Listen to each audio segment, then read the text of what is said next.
بسم اللہ الرحمن الرحیم۔ نبی کریم صلی اللہ علیہ وآلہ وسلم سے دریافت کیا گیا، کون سا کلام افضل ہے؟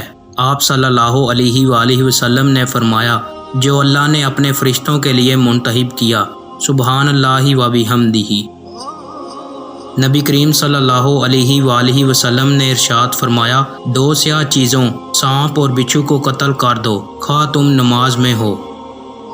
نبی کریم صلی اللہ علیہ وآلہ وسلم نے ارشاد فرمایا، جب کبیرہ گناہوں سے بچا جائے تو 5 نمازیں، جمعہ دوسرے جمعہ تک اور رمضان دوسرے رمضان تک ہونے والے صغیرہ گناہوں کا کفارہ ہیں۔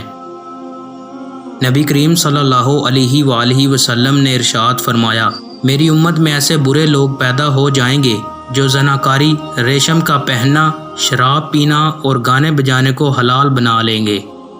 دوستوں، مزید اچھی ویڈیوز کے لیے چینل کو سبسکرائب لازمی کریں۔ بہت شکریہ۔